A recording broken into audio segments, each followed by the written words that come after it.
In the sweltering summer of 1987, Jennifer Grey was the most famous woman in America.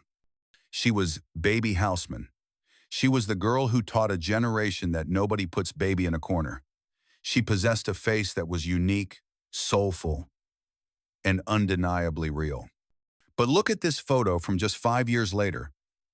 Do you recognize her? Neither did the world. She walked onto red carpets, expecting the familiar storm of camera flashes, but instead, there was only silence. Photographers lowered their equipment, not out of protest, but because they didn't realize who was standing in front of them. In the middle of Hollywood, surrounded by her peers, Jennifer Grey waited for a recognition that never came. She hadn't aged. She hadn't gained weight. She had simply committed identity suicide. For decades, her story has been a cruel Hollywood punchline, the nose job that ruined a career. But the truth is not a joke. It is a psychological horror story. The smoking gun wasn't vanity. It wasn't a starlet chasing youth. It was a fatal car crash in Ireland that left 2 women dead and Jennifer's soul shattered. Just days before she became a superstar.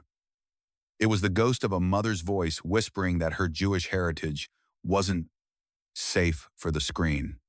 And it was a medical procedure that didn't just change her profile. It legally erased her name from the A-list. This isn't just a story about plastic surgery. It is a cautionary tale about the price of perfection. It is about what happens when you listen to the voices that tell you to fix what was never broken. How does a woman go from being the future of Hollywood to a ghost in plain sight in less than 20 minutes? How did the world's most recognizable face become its most tragic mystery? Today, we look past the scars and the headlines. We go back to a rainy road in Enniskillen and the sterile surgical suite where a legend was unmade. This is the heartbreaking reality of Jennifer Grey. To understand the tragedy, you have to understand the power of the imperfection. Daughters a also problem setting. In the mid-1980s, Hollywood was a sea of blonde, blue-eyed clones, interchangeable starlets with symmetrical features. But Jennifer Grey was different. She had the Houseman look. Her nose had a bump. Her eyes carried a depth of warmth and intelligence. She looked like a real person, like your neighbor, like the girl you actually fell in love with in high school. When Dirty Dancing premiered, that face became a global goldmine. The movie was a miracle project. It cost a mere $6 million to produce and went on to earn over $214 million. Jennifer Grey wasn't just an actress. She was the every girl. She was the relatable icon for every woman who felt they didn't quite fit the mold. Industry experts estimated that if she had stayed on that path, if she had kept the face the world loved, she was positioned to earn between $50 and $80 million in the 1,990 seconds alone. She was the rightful heir to the throne, currently occupied by Julia Roberts and Sandra Bullock.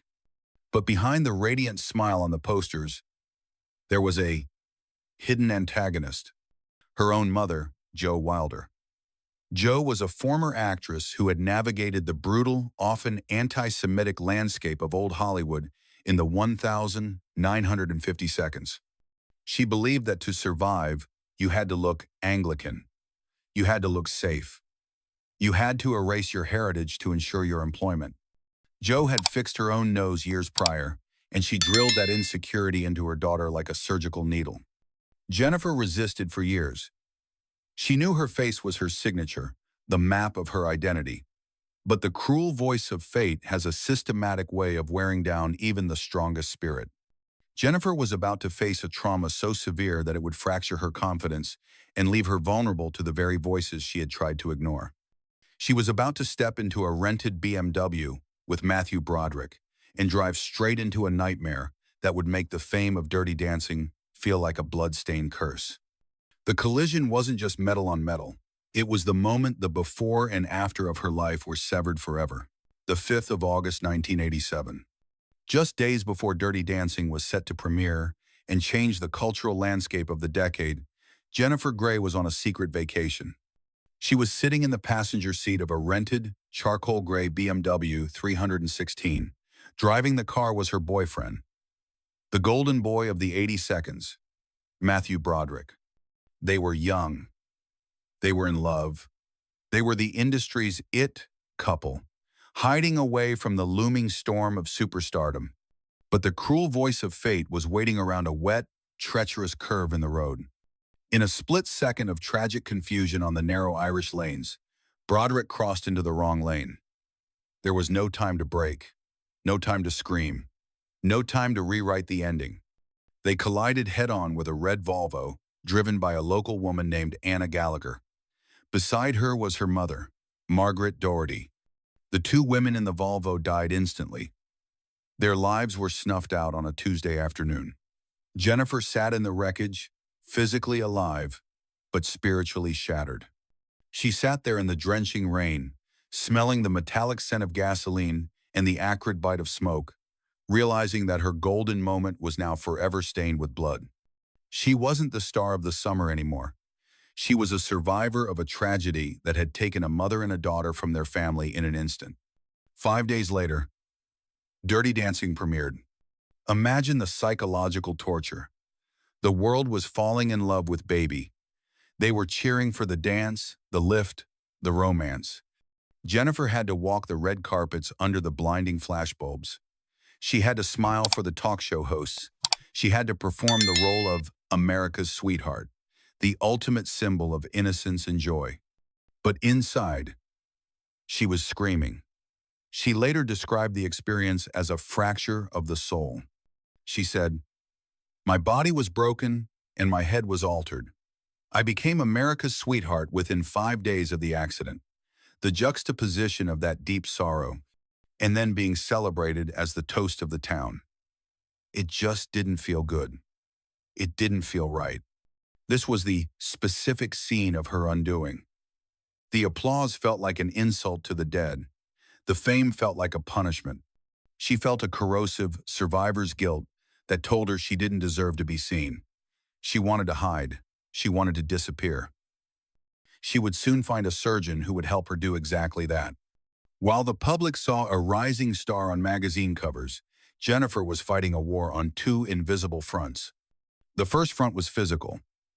The crash in Ireland hadn't just scarred her mind, it had snapped the ligaments in her neck. She was suffering from chronic whiplash. For the next 20 years, Jennifer lived in a state of constant, low-level physical agony. Her head was essentially hanging off her spine by a thread of damaged tissue. This pain became a silent antagonist. It drained her emotional reserves. It made her hesitant to take on the physically demanding roles that the 90 seconds action-heavy cinema required. She was walking through Hollywood with a broken neck, and because she felt she didn't have the right to complain after surviving the crash, she told no one. But the second front was psychological. The hidden antagonist, in her mind, had a very familiar voice. Her mother, Jo Wilder. Jo loved her daughter, but Jo was also a survivor of a much harsher era. She was a victim of the brutal anti-Semitic Hollywood of the 1,950 seconds, a time when ethnic features were considered a barrier to leading roles. She believed that Jennifer's nose, her Jewish nose, was the only thing standing between her daughter and a legacy like Meryl Streep's. She told Jennifer, "You know what? It's hard to cast you. Your face is too specific. Make it easier for them to love you." For years, Jennifer had said no. She knew her nose was her character. It was the very thing that made her relatable to millions. But after the crash, she was weak. She was filled with self-loathing. She felt unworthy of the success she had achieved. The survivor's guilt whispered that maybe she should change. Maybe if she became someone else, she could leave the tragedy of the rainy Irish road behind. She thought she was just fixing a bump. She didn't realize she was about to commit the biggest mistake in the history of casting. She was about to surrender to the enemy, and the enemy was holding a scalpel. When a person is in pain, both in their body and their spirit, they start looking for an exit. They start listening to the voices that promise a fresh start. But in Hollywood, a fresh start can often be a final curtain. In the archives of Hollywood's greatest errors, there is a common misconception. People believe Jennifer Grey walked into an operating room for one surgery and walked out a stranger. But the cruel voice of fate is more patient than that. The destruction of her identity happened in two distinct acts. Act 1 took place in 1989. After years of resisting her mother's pressure and the industry's whispers, Jennifer finally gave in. She had the dorsal hump removed. At first, it seemed like she had threaded the needle. It was a subtle, conservative change. She looked a little different, a little more polished, but she was still Jennifer. She was still baby. Work offers didn't vanish. The doors of Hollywood remained open. But there was a tiny, microscopic irregularity left behind, a small imperfection on the bridge that only a perfectionist would notice. And in a town like Hollywood, perfection is a disease. Driven by a desire to finally silence the not quite enough voice in her head, Jennifer decided to go back. Act 2. Also, 1992. The correction. This is the moment the door to her future slammed shut. The surgeon, perhaps aiming for technical perfection, was too aggressive. He didn't just fix the irregularity. He shortened the tip. He narrowed the bridge. He mathematically balanced her face according to an industry standard that favors symmetry over soul. Technologically, it was a flawless surgery. Artistically and commercially, it was a massacre. She woke up from the anesthesia, and the girl the world loved was gone. Shortly after the bandages were removed, she attended a high-profile premiere.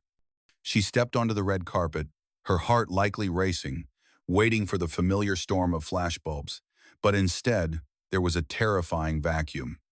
The photographers lowered their cameras. They didn't refuse to take her photo out of spite. They literally did not know who she was. Think about the psychological horror of that moment. You are standing in the center of the world that worshipped you 5 minutes ago, and you have become invisible. Her own close friend, Michael J. Fox, walked right past her in the lobby.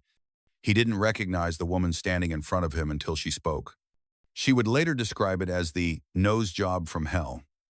She realized, far too late, that her imperfection was the only thing that made her valuable to the audience. It was her mnemonic link to our hearts. By fixing the problem, she had accidentally erased the solution. She was now just another pretty girl in a town overflowing with them. Her career didn't just slow down, it evaporated. She had gone into the operating room, a celebrity, and came out anonymous. While the world was busy mocking her face in tabloids, Jennifer was secretly fighting a battle for her physical survival. The physical toll of that rainy road in 1987 didn't end when the police cleared the wreckage. For over 20 years, Jennifer Grey lived with the hidden legacy of the crash, chronic whiplash and spinal trauma. Her ligaments had been snapped. Her spine was gradually compressing. She lived in a state of constant, low-level pain that she simply accepted as her new normal. She avoided action roles. She moved with a calculated, unnatural care. She turned down projects because she didn't think her body could endure the long hours on set. She was a woman whose head was literally unstable on her neck, a biological ticking time bomb. But because of the survivor's guilt she carried from the death of the two women in Ireland, she felt she didn't have the right to complain. She was alive, and they were not. So, she suffered in a silence that lasted 2 decades. In 2009, as she prepared to join the cast of Dancing with the Stars for what she hoped would be a small comeback, she went for a routine checkup. The doctor looked at her MRI and turned pale. He told her that her spinal cord was so dangerously compressed that one bad fall, one aggressive dance move, or one wrong jolt on the dance floor, and she would be paralyzed. Or worse, she needed emergency surgery to insert a titanium plate into her neck just to keep her head on her shoulders. But the cruel voice of fate had one final, ironic twist in store. During the preparation for that neck surgery, the doctors found something else. Something silent. Something deadly. A small, cancerous nodule on her thyroid. It was aggressive. It was growing. And because thyroid cancer often has no symptoms in its early stages, it was a silent killer. If she hadn't had the chronic neck pain from the crash, if she hadn't pushed herself to do the dance show, if she hadn't gone for that specific MRI, the cancer would have spread undetected until it was too late. The car crash that shattered her mental health in 1987 ultimately saved her life in 2009. It is a strange, bitter mercy. She lost her iconic face to a surgeon's knife, but she kept her life because of a scar. She was a survivor twice over. But as she lay in that hospital bed recovering from the cancer and the titanium plate, the world still only wanted to talk about her nose. And as the medical bills piled up and the industry continued to ignore her, Jennifer had to face the financial collapse of a brand that was once worth millions, but was now worth nothing. In the cold, calculating ledgers of Hollywood, there are hits, and then there are phenomena. Dirty Dancing was a phenomenon. On a shoestring budget of just $6 million, a movie that almost went straight to video, it earned over $214 million worldwide. It was the first film to sell 1 million copies on home video. It was a cultural empire. But here is the financial collapse that the industry rarely discusses. Jennifer Grey did not get rich from Dirty Dancing. Because she was considered a lesser-known actress at the time of her casting, she reportedly signed for a flat fee. Some industry sources suggest her paycheck was as low as $50,000. She didn't have the back-end points. She didn't have a percentage of the VHS sales. She didn't own a piece of the phenomenon she had created. The studio made a generational fortune. Baby made rent. But the real tragedy wasn't the money she failed to make in 1987. It was the money she was denied in the 1,990 seconds. This is what economists call opportunity insolvency. In the early 90 seconds, the Hollywood gold rush was in full swing. Leading actresses were beginning to command unprecedented power, $10, $15, $20 million paychecks. Jennifer Grey was positioned to be at the very front of that line. She was the rightful heir to the roles that eventually transformed Julia Roberts and Sandra Bullock into billionaires. Industry experts estimate her lost potential earnings at over $80 million. Why did that wealth vanish? Because the brand had been erased. When Jennifer walked into casting offices after 1992, the directors were visibly confused. They would tell her agents, "We want the girl from Dirty Dancing. We don't want this woman."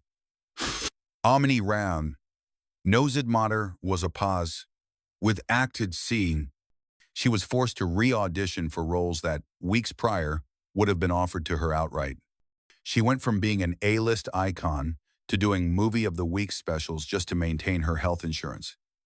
She didn't lose her talent. She didn't lose her legendary work ethic. She simply lost the face that was printed on the money. And in Hollywood, if they can't recognize you, they can't bank on you. To truly understand the depth of this identity suicide, you have to listen to the words she whispered when the world stopped looking. Her forgotten quotes serve as the autopsy of a career that died in its prime. In 1999, after years of watching her peers ascend to the heights of the industry while she remained in the shadows, she finally addressed the elephant in the room. She said, "I went into the operating room a celebrity, and I came out anonymous. It was the nose job from hell. I'll always be this once famous actress nobody recognizes because of a nose job." Let the loneliness of that sentence sink in. To be once famous is a specific kind of pain, but to be a nobody while standing in your own skin is a psychological torture few humans can imagine. Then there was the devastating confession of her guilt.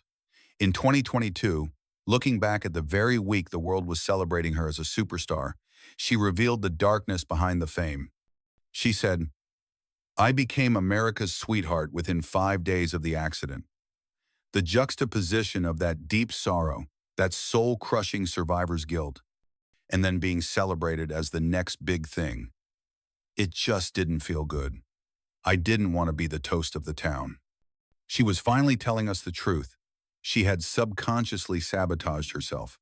She didn't want the spotlight because the spotlight felt like a betrayal of the lives lost on that rainy road in Ireland. She wanted to hide from the pain, and her mother's voice gave her the tools to do it. She spoke of that pressure with brutal clarity. My mother said, "You know what? It's hard to cast you. Make it easier for them." I thought I was surrendering to the enemy. Surrendering to the enemy. That is the ultimate moral of the story. The enemy was never her nose. The enemy was a standard of beauty so narrow, so unforgiving, that it convinced a unique, beautiful woman that she was fundamentally broken. She surrendered, and the enemy took everything she had built. For 20 long years, Jennifer Grey lived in the corner. She hid in the shadows of the Hollywood Hills, raising her daughter, nursing a neck that felt like it was made of glass, and avoiding the mirrors that showed a stranger's profile. She had become a ghost in the very town she once owned. But the cruel voice of fate is not always the final word in a human story. Sometimes, the spirit gets a rebuttal. In 2010, Jennifer did something that terrified her. She stepped back into the blinding glare of the spotlight. She joined the cast of Dancing with the Stars. The tabloids were already sharpening their knives. They were ready to mock her. They were ready to bring up the nose job punchline. They were ready to pity the washed-up star trying to catch lightning in a bottle twice. But Jennifer didn't give them the satisfaction. She didn't just dance, she survived. When she moved across that floor, the world finally stopped looking at her nose and started looking at her soul. We didn't see a failed actress. We saw the girl who practiced lifts in a lake in 1987. We saw a woman who had survived a fatal crash, a broken neck, a cancer diagnosis, and a surgical erasure of her identity. At 50 years old, she became the oldest woman to ever win the competition. When she lifted that mirror ball trophy, it wasn't just a win for a reality show.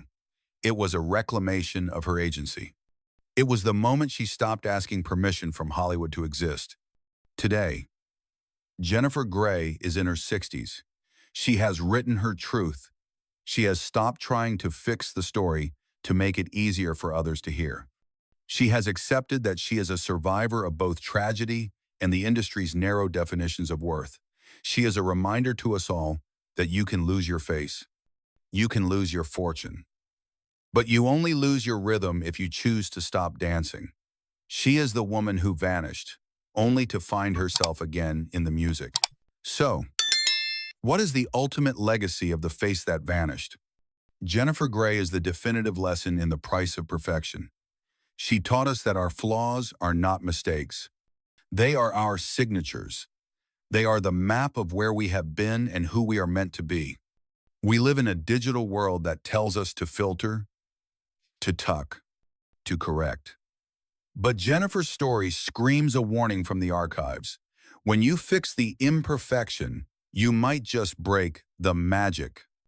She surrendered to the enemy once, but she spent the rest of her life fighting her way back to the person who was always there, behind the bandages. May we all have the courage to look in the mirror and love the face that looks back, or before it's gone. Jennifer Grey lost her career to a surgeon's knife, but for another legend of the 80 seconds, the antagonist wasn't a choice she made. It was a thief that lived inside her own blood. In the same era that Jennifer was dancing, this woman was the sex symbol of the decade. She was the voice of Jessica Rabbit. She was the heat in Body Heat. She was the woman every man wanted, and every woman feared. But then, she disappeared. The tabloids said she was a drunk. They mocked her for becoming bloated. They called her a washed-up diva who had let herself go. They were wrong. She wasn't drunk. She was in absolute agony. She was fighting a silent illness that was twisting her hands, destroying her feet, and turning her own body into a torture chamber. She had to use her elbows to open doors because her fingers wouldn't work. She had to buy shoes 2 sizes too big just to stand up, and she did it all while the world laughed at her. Fall from grace. You think you know why the femme fatale vanished? You think you know the pain behind that legendary raspy voice? Click the video on your screen right now to uncover the excruciating truth about Kathleen Turner. The cruel voice of fate is ready to reveal the diagnosis that silenced the siren. The file is open. Are you ready to feel the heat?